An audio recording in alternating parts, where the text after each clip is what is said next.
Hello दोस्तों, कैसे आप सब लोग। आज हम सी टेट का महत्वपूर्ण टॉपिक करने वाले हैं, जिसका नाम है, एक मनोवैज्ञानिक का है जिसका नाम लॉरेंस कोहलबर्ग है। हम इसके द्वारा जो सिद्धांत प्रतिपादित किया उनके बारे में पढ़ेंगे।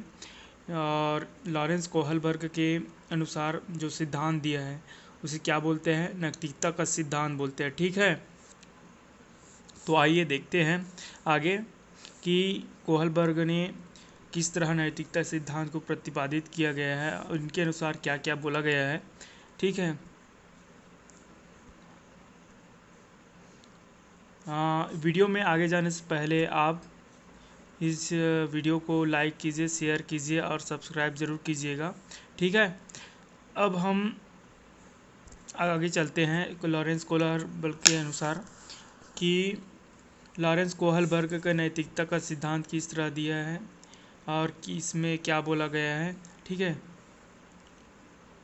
आइए सबसे पहले देखते हैं लॉरेंस कोहलबर्ग के नैतिकता के सिद्धांत के अनुसार क्या क्या बोला है और ये कहाँ के रहने वाले थे। ठीक है, तो लॉरेंस कोहलबर्ग अमेरिका के निवासी थे, जो एक मनोवैज्ञानिक थे। ठीक है, कोहलबर्ग अमेरिका के एक मनोवैज्ञानिक थे जिन्होंने नैतिकता का सिद्धांत किसे दिया था, नैतिक विकास का सिद्धांत दिया था। ठीक है, नैतिकता के सिद्धांत को क्या बोलते हैं, नैतिक विकास का सिद्धांत भी बोलते हैं। ठीक है, ये नैतिकता को लॉरेंस कोहलबर्ग के अनुसार नैतिकता क्या होती है, नैतिकता वह गुण होता है जिससे हमें सही गलत का पहचान होता है। ठीक है, कि ये क्या सही है क्या गलत है इनके अनुसार बताया गया है, किनके अनुसार, नैतिकता के अनुसार। ठीक है, बच्चा अपने सामाजिक परिवेश से नैतिकता और अनैतिकता को जानता है। सही बात है भाई, कि क्या सही है क्या गलत है, ये हमारे समाज से ही पता चलता है, कि समाज के परिवेश से पता चलता है। कि हम हिंस के कहानी से हम समझ सकते हैं कि कुछ समय की बात था कि यूरोप में एक महिला थी जो मौत के कगार पर था। ठीक है, वो मौत के कगार पर था, लेकिन ये इस तरह से बीमारी थी जैसे कि अभी कोरोना काल चल रहा है। ठीक है, तो कोरोना का जो वायरस है उसी तरह सा उस समय में था, जो किसी फार्मिस्ट थे, वो उस दवाई को बनाए थे। ठीक है, उस रेडियम को बनाए थे जो जिससे उनकी जान बच सकती थी। ठीक है, तो उस फार्मिस्ट ने उस रेडियम बनाने के लिए बहुत सारे पैसे खर्च किए थे। तो वह दवाई वो बनाने में जितना खर्चा हुआ, ठीक है, तो उनसे 10 गुना था। कितने गुना था, उनसे 10 गुना ज़्यादा पैसा वसूल रहा था। ठीक है, उनकी दवाई की कीमत था। ठीक है, तो हिंस गए, उनके पास गए, रिक्वेस्ट किए कि मेरी पत्नी की तबीयत बहुत ख़राब है, मुझे दवाई की बहुत ज़रूरत है। ठीक है, तो उस फार्मिस्ट ने मना कर दिया, उस मेडिकल वाले ने मना कर दिया कि मैंने बहुत मेहनत से इसे बनाया है, इसमें बहुत सारे पैसे खर्च किया है, तो इसे मैं 10 गुना ही बेचूंगा, ऐसे करके वो ठान लिए। ठीक है, तो उसे हिंज को वापस भेज दिया फिर से। तो हिंज ने क्या किया, हिंज ने अपने जो जानने वाले थे उनसे पैसे उधार लिए और उनके पास गए। और उनके पास, हिंज के पास ऐसा हुआ कि जो जो दवाई था, ठीक है, तो दवाई था, उनके आधे ही पैसे इकट्ठे हो पाए। ठीक है, आधे पैसे इकट्ठे हो पाए, तो दवाई वाले से किया, फार्मिस्ट से रिक्वेस्ट किया कि मुझे आधे कीमत में दवाई दे दो। कौन सी कीमत में, आधे कीमत में मुझे दवाई दे दो। उसके बाद जब मैं अपनी पत्नी को दवाई खिलाऊंगा, उसके बाद में मैं आपको बाकी रुपया दे दूंगा। ठीक है, तो साफ ही मना कर दिए कि मैं दे ही नहीं सकता, मैं दूंगा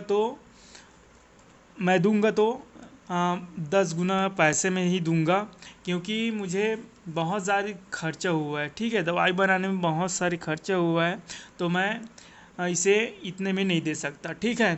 तो हिंज ने क्या किया, वहाँ से वापस आया, उसके बाद सोचा वो सोचा उसके बाद वो हिंज ने मजबूरन ही उसे दवाई तोड़कर दवाई चुरानी पड़ी, ठीक है। और दवाई चुरानी पड़ी। तो इस कहानी से आधार पर कोलबर्ग ने दो बातों पर बल दिया है, ठीक है। कौन कौन सी बातों पर बल दिया है? अगर एक बच्चा कहता है, क्या बोलता है, हिंज सही था। कौन? हिंज सही था। अगर वो चोरी नहीं करता तो क्या होता, वो उनकी पत्नी बच नहीं पाती, ठीक है। और एक बच्चे का मत क्या था कि उसने हिंज ने चोरी करके गलती कर दिया।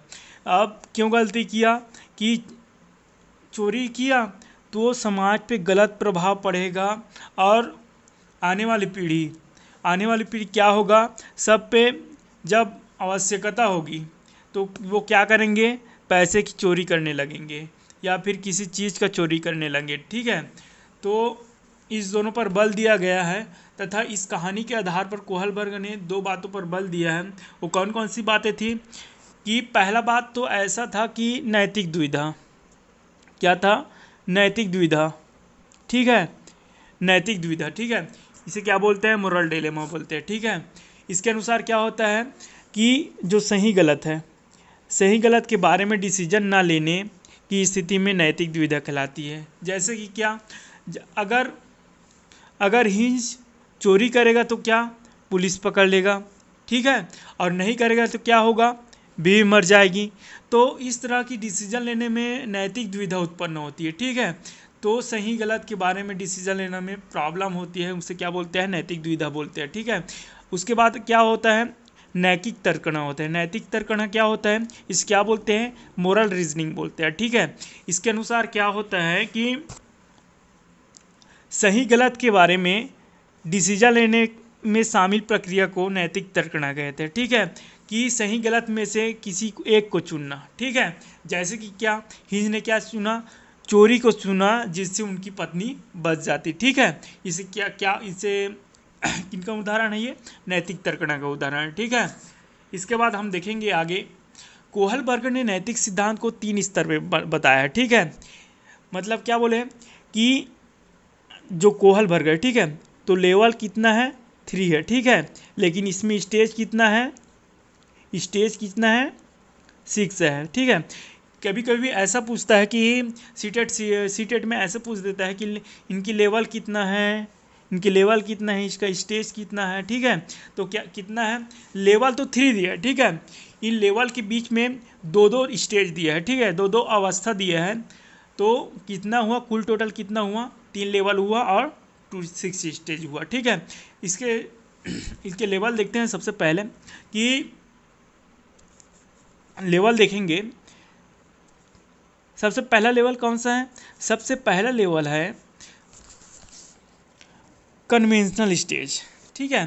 प्री कन्वेंशनल स्टेज है, ठीक है। क्या है, प्री कन्वेंशनल स्टेज है, ठीक। इसमें क्या होता है, प्री कन्वेंशनल स्टेज में क्या होता है, इसमें 4 वर्ष से 10 वर्ष तक आता है, ठीक है।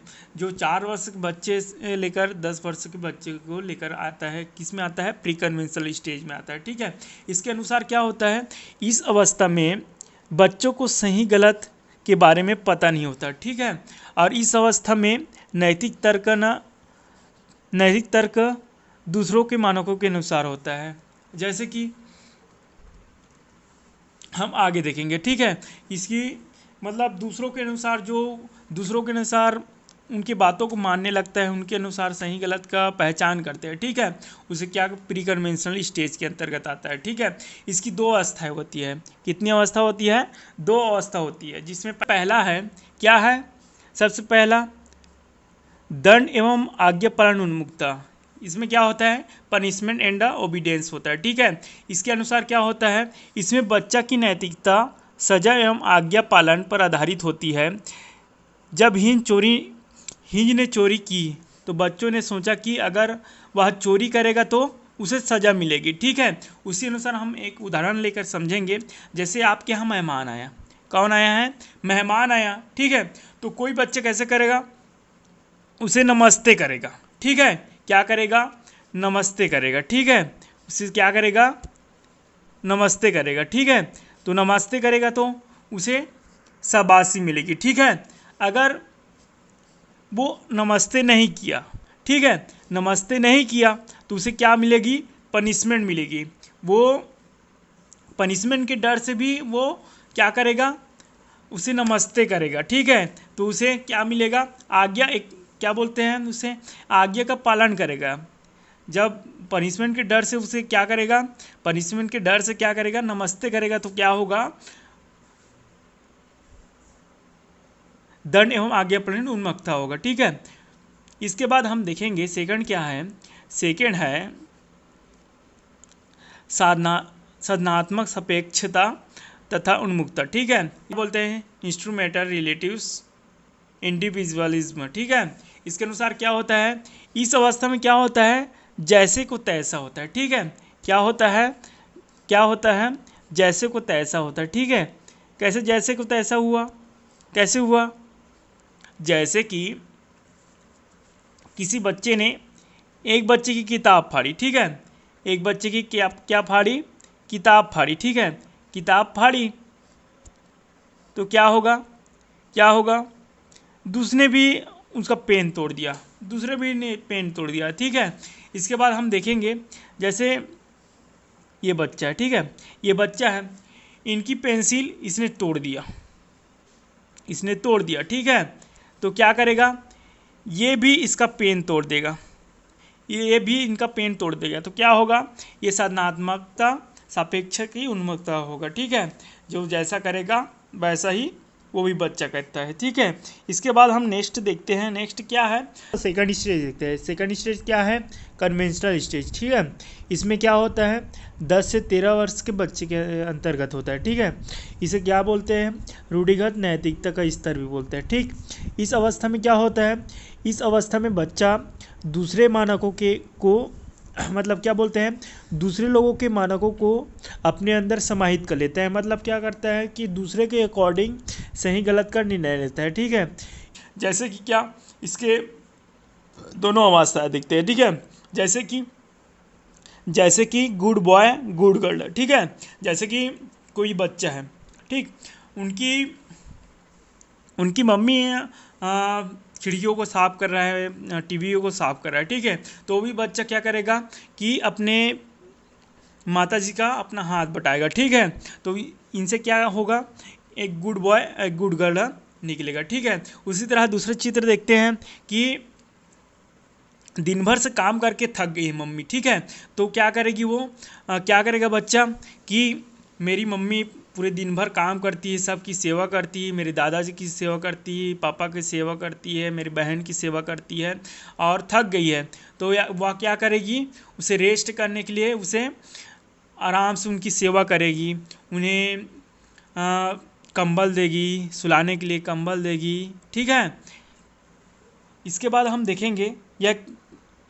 देखेंगे क्या देखेंगे? सेकंड क्या है? कानून एवं व्यवस्था उन्मुक्ता, ठीक है। क्या है? कानून एवं व्यवस्था उन्मुक्ता, ठीक है। इसे क्या बोलते हैं? लॉ एंड ऑर्डर ओरिएंटेशन, ठीक है। इसमें क्या होता है? इसमें बच्चा कानून एवं सामाजिक क्या होता है? इसमें बच्चा कानून एवं सामाजिक व्यवस्था को बनाए रखने की भावना विकसित करता है। कैसे विकसित करेगा? जैसे कि आपके दोस्त है, ठीक है। आपके दोस्त है, उनकी पापा की एक्सीडेंट हो गया, आपके दोस्त के पापा की क्या हो गया है? एक्सीडेंट हो गया है, ठीक है। और एक्सीडेंट हो गया है, लेकिन यहाँ क्या है? क्या यहाँ ट्रैफिक में क्या है? रेड लाइट जल रही है, ठीक है। क्या जल रही है? रेड लाइट जल रही है, ठीक है। अब रेड लाइट जल रहा है तो आप कानून व्यवस्था की आप क्या करोगे? उनकी पालन करोगे, कानून की पालन करोगे कि हम क्या करेंगे? जो कानून है, ठीक है, रेड लाइट जली है तो हम उसे नहीं बचाएंगे। किनको नहीं बचाएंगे? दोस्त के पापा को नहीं बचाएंगे, ठीक है। कि हम क्या करेंगे? हम अपने कर्तव्यों अपने क्या है, अपने कानून के अनुसार चलेंगे। ठीक है, इनके कानून के अनुसार चलेंगे तो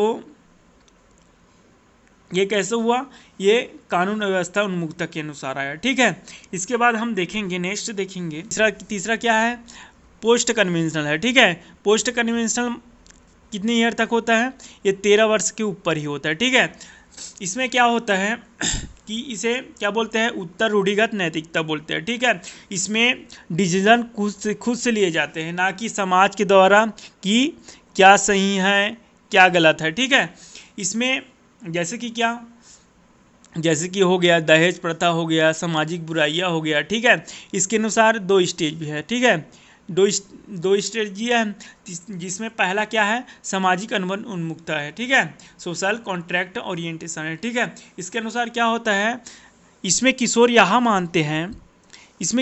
मानते हैं नियम लोगों के भले के लिए होते हैं। ठीक है, अगर किसी नियम से किसी का नुकसान होता है तो ऐसे नियम को तोड़ देना चाहिए।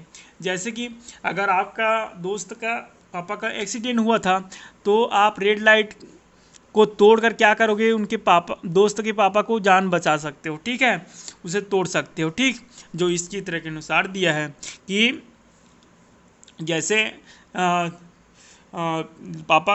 दोस्त के पापा का एक्सीडेंट हुआ तो क्या किए कि उनकी जान बचाने के लिए उस रेड लाइट को तोड़ दिए, कानून व्यवस्था को तोड़ दिए। ठीक है, इसके बाद क्या है, सेकंड क्या है, सार्वभौमिक नैतिकता सिद्धांत उन्मुक्तता। ठीक है, यूनिवर्सल एथिकल। ठीक है, यूनिवर्सल एथिकल प्रिंसिपल क्या है, जैसे कि इसमें इसमें क्या होता है, इसमें किशोर दूसरों के विचारों से नहीं बल्कि अपने खुद के विचारों, अपनी मांगों के अनुसार व्यवहार करता है। ठीक है, इसमें किशोर दूसरों के फायदा के लिए अपनी जान में खिल जाता है। ठीक है, जैसे कि कौन, जैसे कि चंद्रशेखर आज़ाद है। ठीक है, कौन है, हमारे चंद्रशेखर आज़ाद, जिन्होंने आज़ादी के लिए क्या किया, अपने जीवन निर्वाह कर दिया और हमको आज़ादी दिलाया। ठीक है, इसके बाद इस वीडियो को लाइक शेयर सब्सक्राइब कीजिएगा, सब्सक्राइब ज़रूर कीजिएगा। ठीक है, और वीडियो को देखने के लिए बहुत बहुत धन्यवाद। मिलते हैं नेक्स्ट वीडियो पे। आप लोगों की सीटेट की तैयारी अच्छी ज़ोरों शोरों से कराएंगे, क्योंकि दिसंबर में अनाउंस हो गया है।